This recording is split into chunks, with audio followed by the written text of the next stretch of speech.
Avec la Massif, économisez en changeant d'assurance de prêt immobilier. Conditions sur massif.fr. La Massif présente Sud Radio, parlons IMO, ça vous concerne. Évidemment que le logement, ça vous concerne. Beaucoup de questions posées cette semaine sur Sud Radio. Oui, beaucoup de questions et surtout des questions sur les taux d'intérêt. On peut les comprendre, puisqu'effectivement, on en parle dans la presse avec la baisse des taux. On a eu, ma chère Bérénice, un message sur le répondeur. C'est Victor qui aimerait savoir ce qu'on peut espérer comme taux d'intérêt sur son crédit immobilier. Tout à fait, il a entendu donc parler de la baisse des taux annoncée jeudi, ce dont je vous parlais tout à l'heure. Et justement, donc combien concrètement on peut espérer comme taux ? Eh bien, on accueille tout de suite notre experte pour en parler. C'est Maëlle Bernier, directrice de la communication et porte-parole de Meilleur Taux, le courtier Meilleur Taux. Bonjour Maëlle. Bonjour Bérénice, bonjour Sylvain. Merci d'être avec nous. Alors, pour répondre concrètement à Victor, quels sont les taux qu'on peut espérer donc sur les différentes durées de prêt ? Je rappelle, il y a 15, 20 ans et 25 ans. Même 10 ans, on peut. Ouais, alors voilà, on a effectivement, on peut sur 7 ans, mais globalement, c'est vrai que la plupart des gens empruntent sur 20, 25 ans. Alors, sur 15 ans, on va être autour de 3,10 aujourd'hui. D'accord. Sur 20 ans, autour de 3,30, 3,40. Et sur 25 ans, on flirte avec les 3,5. 3,5. Alors, et là, comme jeudi, il y a eu l'annonce de la baisse des taux. Est-ce qu'on peut espérer, à partir de janvier, une nouvelle baisse ou est-ce que les banques avaient déjà anticipé cette baisse, en fait ?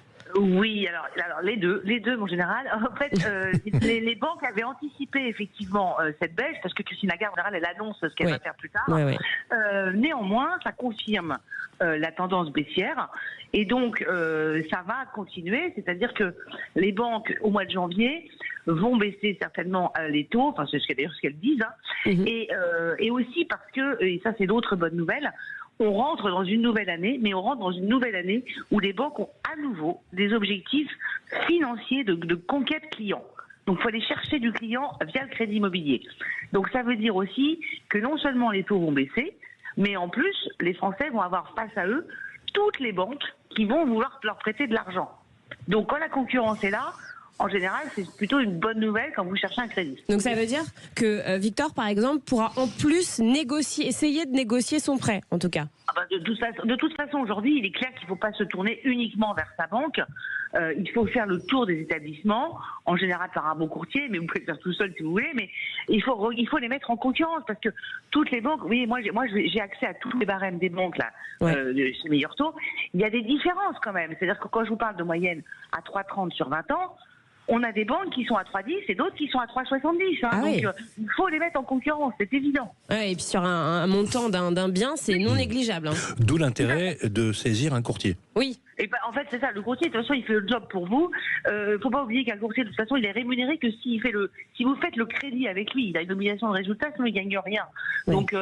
Donc, honnêtement, il n'y a pas de risque. Et vous, j'imagine que comme vous apportez de nombreux dossiers à la banque, vous jouez sur ça, en fait. Vous négociez. Alors, il y a ça aussi. Effectivement, il y a la volumétrie. Évidemment, quand on apporte de nombreux dossiers, on a des taux préférentiels.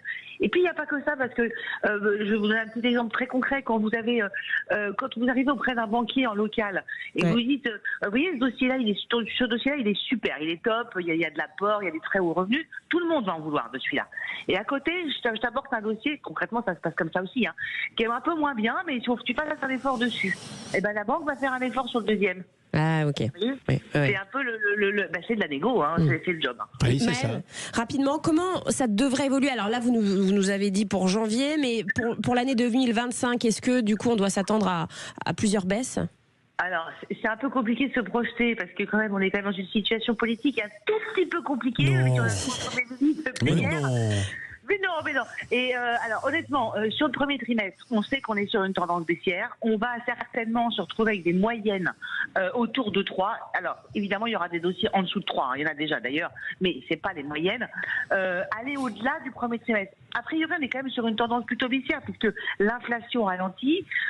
On est autour de 2%, donc on est à l'objectif de la Banque Centrale Européenne de base. Mais vous savez, si on a une inflation qui reste à 2, on a des taux qui restent à 3. C'est logique, c'est à peu près le ratio.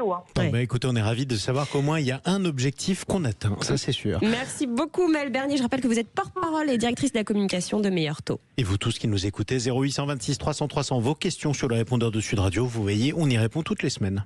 Sud Radio, parlons IMO, ça vous concerne. Avec la Massif, changez votre assurance de prêt immobilier et économisez. Conditions sur massif.fr.